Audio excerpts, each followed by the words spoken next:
पर पहले बता दें कि दिल्ली में कोरोना के मामले क्योंकि कम होते जा रहे हैं और इसके साथ साथ ढील और ज्यादा दी जाएगी। पुराने रूप में दिल्ली लौटने लगी है।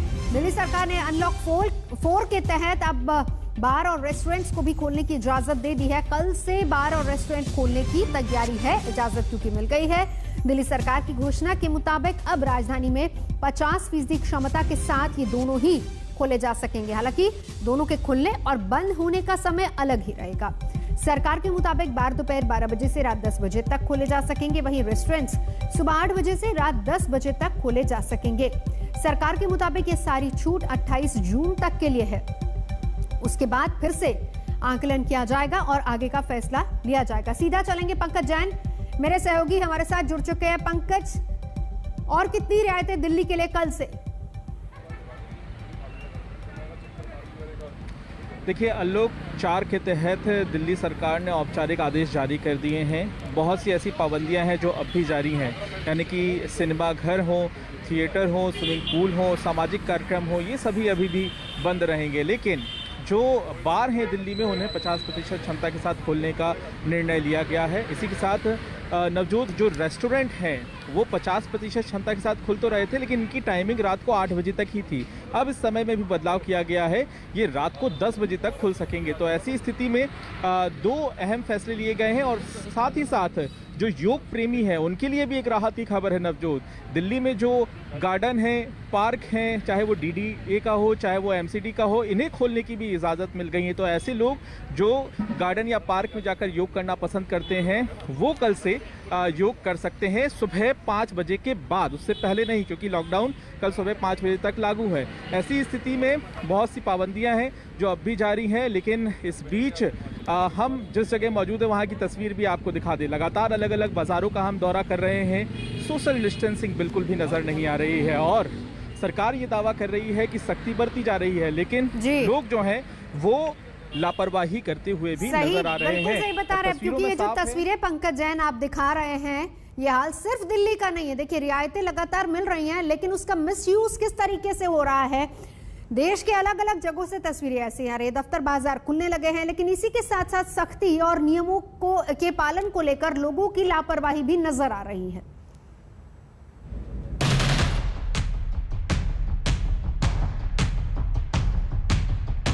भाई साहब, आपने मास्क नहीं पहना? आप घर बोलिए, आप जल्दी जल्दी उठ के आगा। पैसे नहीं है, मास्क कहाँ से पहना यार? मास्क क्यों नहीं पहन रहे आप? अरे थोड़ा हिसाब बना रहे थे। मास्क आपने नहीं लगाया है? मास्क झोला में धरा हुआ, पैसा देने लगी। रुक जाओ, मास्क लगा लो। ना 2 गज की दूरी, ना मास्क जरूरी, छू हुआ दूसरी लहर का डर, ना समझे तो घात में है तीसरा कहर।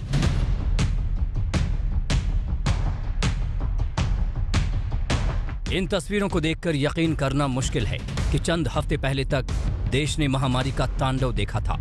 शमशानों पर कतार लगी थी, अस्पतालों के दरवाजे बंद हो चुके थे, मरीज सड़कों पर दम तोड़ रहे थे। ये वो दौर था जब करीब 4.5 लाख कोरोना मरीज रोजाना सामने आ रहे थे। अब ये आंकड़ा 60,000 के आसपास पहुंच गया तो ऐसा लगने लगा जैसे कभी कुछ हुआ ही नहीं। बाजारों में भीड़, वैक्सीन सेंटर पर भीड़, नेताओं की भीड़, सड़कों पर जाम, मास्क से दूरी। पाबंदियों का दौर खत्म होते ही देश में जगह जगह ये तस्वीर दिखने लगी है। लोग ये भूलने लगे कि महीने भर पहले इन्हीं सड़कों पर मौत का कैसा सन्नाटा पसरा था। कस्टमर है ना, भाव बोलना पड़ता है कस्टमर को। ये तो खतरनाक है, ये तो लापरवाही सर। नहीं, कैसा है, कस्टमर को 30 रुपीज बताएगा तो कस्टमर को 20 रुपीज सुनने आता है, थोड़ा दिक्कत होती है। बाकी कुछ नहीं, बाकी प्रिकॉशन लेना चाहिए, सोशल डिस्टेंस बनना ये रखना चाहिए। हाँ, पहना होगा, अभी निकाला। अरे अभी निकाला हूँ। अरे कान में फोड़ी हो गया, अभी निकाला हूँ। है ना, अभी तो निकला घर से, मुंह धोएला हूँ। क्या मार सारा अभी चाय वाय पियेंगे ना, हमारी होटल आई है। हाँ, तो हम चाय पी के जाके काम पे जाएंगे। माँ से लोग भूलने लगे हैं कि चंद रोज पहले तक वो एक दूसरे के पास फटकने से भी कांप रहे थे। लोग भूलने लगे हैं कि कैसे उनके आस पड़ोस में, घर परिवार और रिश्तेदारों में कोई न कोई महामारी में दम तोड़ गया। बेहद छोटी होती हमारी याददाश्त का एक नमूना ये भी है। गंगा दशहरे के मौके पर हरिद्वार से लेकर यूपी बिहार के गंगा घाटों तक लोगों का हुजूम उमड़ पड़ा, इस बात की परवाह किए बगैर कि इतने सारे लोग एक भीड़ लगाकर जमा होंगे तो संक्रमण फैलना बेहद आसान हो जाएगा। कोरोना की दूसरी लहर से ठीक पहले इसी तरह का जमावड़ा हरिद्वार में कुंभ के मौके पर लगा था। देश भर से लाखों लोगों की आवाजाही हुई और उसके बाद संक्रमण किस रफ्तार से फैला ये सब ने देखा और महसूस किया। लेकिन एक महीने में ही लोग सब भूल गए। गंगा किनारों पर पुलिस सीटी और भोंपू बजाती रही और झुंड के झुंड डुबकी लगाते रहे। सभी से अनुरोध है, स्नान वर्जित है, लॉकडाउन के नियमों का पालन करिए। मुरादाबाद रेलवे स्टेशन पर उमड़ी ये भीड़ देखिए। ये सब ईंट भट्टा मजदूर हैं जो मुरादाबाद में काम करते हैं और फिलहाल बारिश के चलते भट्टे बंद होने से वापस बिहार लौट रहे हैं। छोटे से स्टेशन में इतनी बड़ी तादाद में जमा हुए सोशल डिस्टेंसिंग कैसे निभाएं, ये ना तो इन मजदूरों को पता है और ना पुलिस को।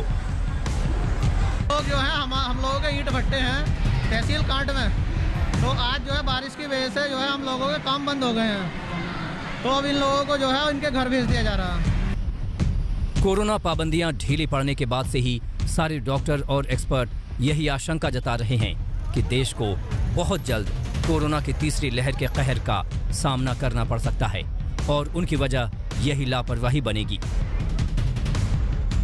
ये सच है कि लॉकडाउन कोरोना का समाधान नहीं है। आर्थिक गतिविधियों के ठप होने का बहुत गंभीर असर हमारे सामने है, लेकिन रियायतों का सोच समझकर इस्तेमाल और गाइडलाइन का पालन ही हमें भविष्य के बड़े खतरों से बचाने वाला है, क्योंकि ये तो साफ दिख रहा है कि कोरोना वायरस इतनी जल्दी पीछा छोड़ने वाला नहीं है। हरिद्वार से मुदित अग्रवाल, प्रयागराज से पंकज श्रीवास्तव और वाराणसी से रोशन जायसवाल के साथ आज तक ब्यूरो। अयोध्या में राम मंदिर ट्रस्ट के एक और जमीन सौदे पर अब विवाद खड़ा हो गया है, लेकिन इस बार सौदे से बीजेपी नेता का सीधा कनेक्शन जुड़ रहा है। अयोध्या के मेयर के भतीजे ने जमीन का एक टुकड़ा खरीदा और 3 महीने बाद 12 गुना ऊंची कीमत पर उसे मंदिर ट्रस्ट को बेच दिया। मेयर ने सफाई दी है कि विवाद से उनका कोई लेना देना नहीं है।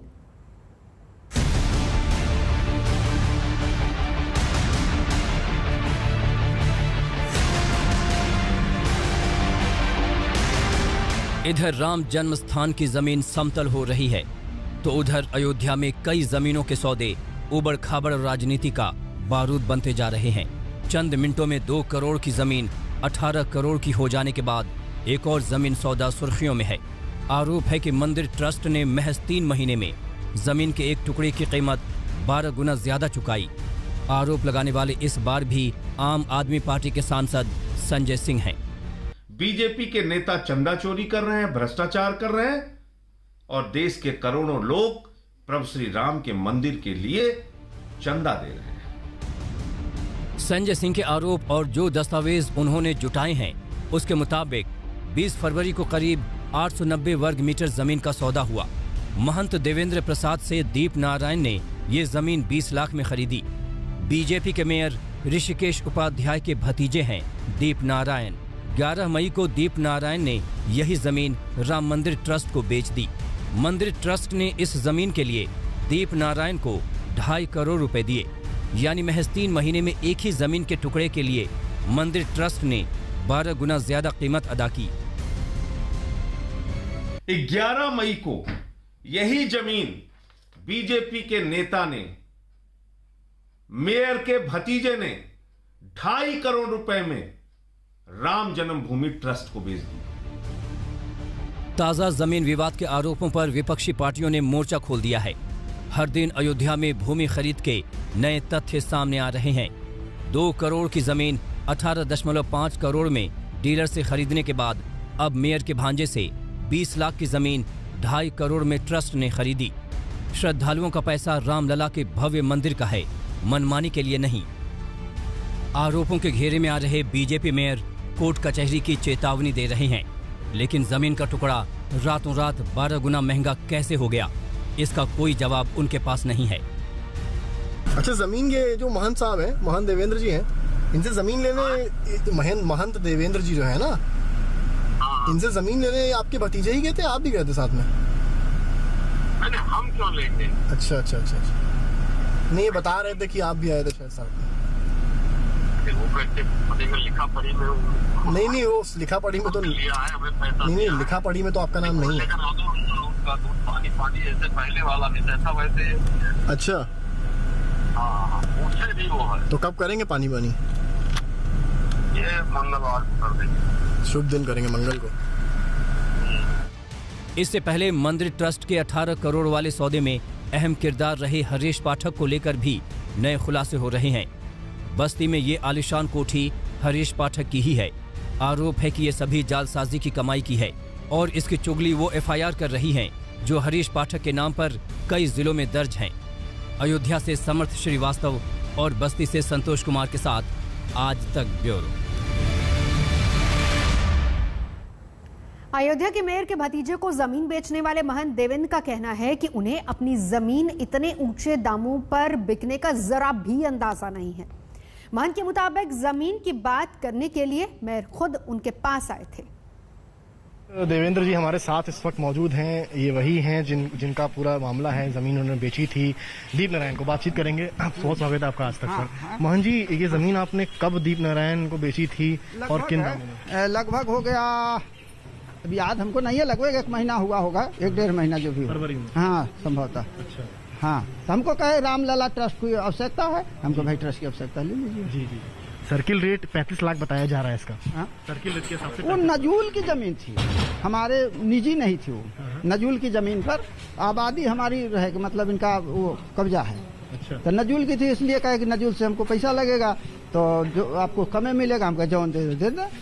तो आपने कितने दामों में बेची? हमको मिला था उसमें 30 लाख रुपए। 30 लाख? हाँ हाँ। वो कहते कि 5 लाख रुपया लगभग नजूल में लगेगा, ये सब 30 लाख। तो आपने कहा ट्रस्ट की जरूरत थी, आपके मुताबिक 30 लाख में खरीदी। हाँ। पेपर्स के मुताबिक तो 20 लाख में जो है दिखा रहा है। नहीं तो 30 लाख होगा। 30 लाख? हाँ 2 कराए थे हमें लगता है। 2 सिर्फ मैं इसकी बात कर रहा हूँ जो यहाँ पे इसी के 2 हुआ था, इसमें छोटा छोटा करके शायद 2 कराए थे जहाँ तक हमको उम्मीद है। ट्रस्ट की जरूरत जब थी तो दीप नारायण ने कैसे खरीद ली? डायरेक्ट ट्रस्ट ने क्यों नहीं खरीदी आपसे? अब वो कहे होंगे कि भाई इनको दीजिए, अब अपना उनको देंगे, जो भी हो हमसे बताएंगे।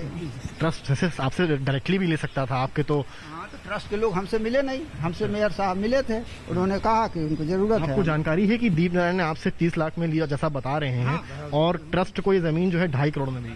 हाँ ये हमको नहीं जानकारी, आपसे सुन रहा हूँ, गलत किए। आपको उम्मीद थी कि 2.5 करोड़ में जमीन बेची जाएगी? हम तो जान रहे थे नजूल की है, हमारी है ही नहीं, जो मिल रहा है वही बहुत है। अच्छा।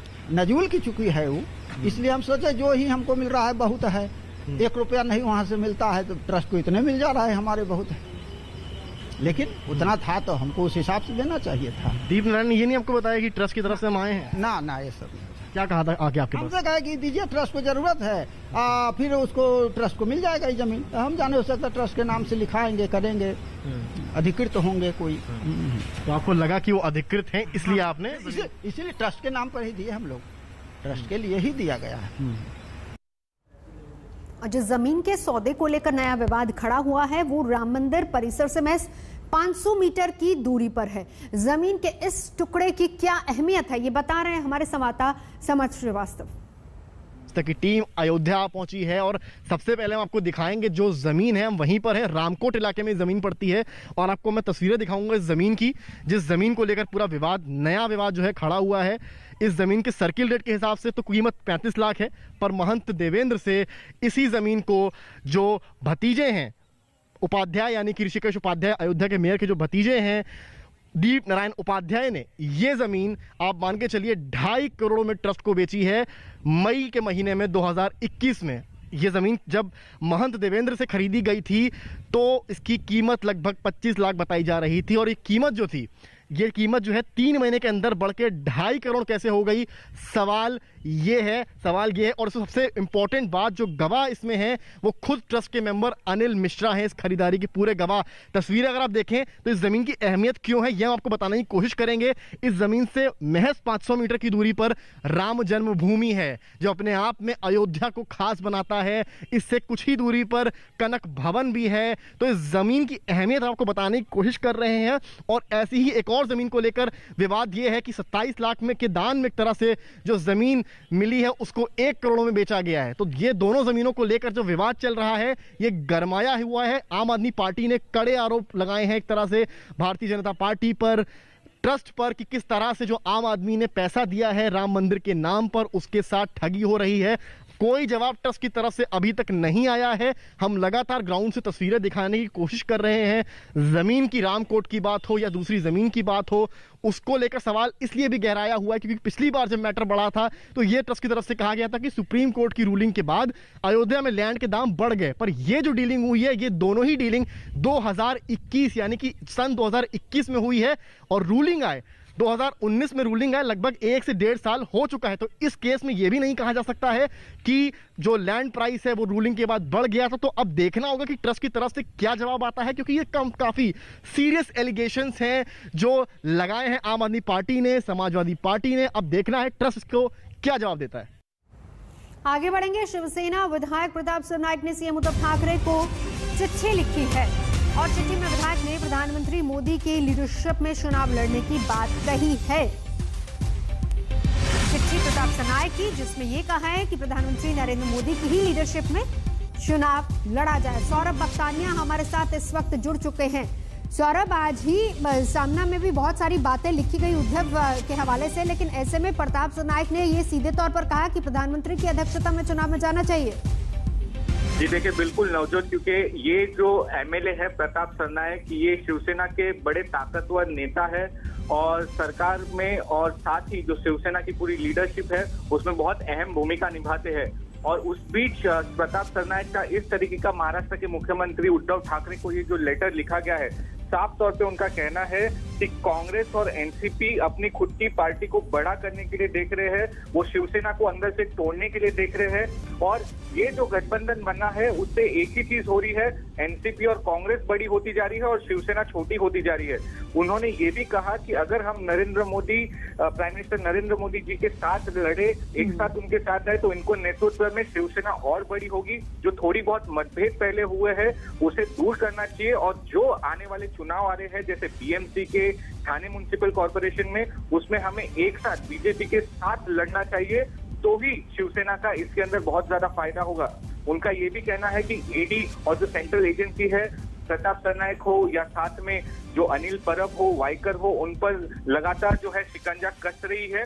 तो कैसे ना कैसे अगर हम बीजेपी के साथ रहे तो हमारे शिवसेना का, हमारे पार्टी लीडर्स का इसमें फायदा होगा। हमें कांग्रेस और एनसीपी के साथ नहीं रहना चाहिए। बिल्कुल, और इस चिट्ठी पर सियासत खूब गरमाई हुई है। जाहिर सी बात है कि इस पर रिएक्शन तमाम आएंगे, रहेगी इस पर नजर। रुकेंगे एक ब्रेक के लिए, देखते रहिए आज तक।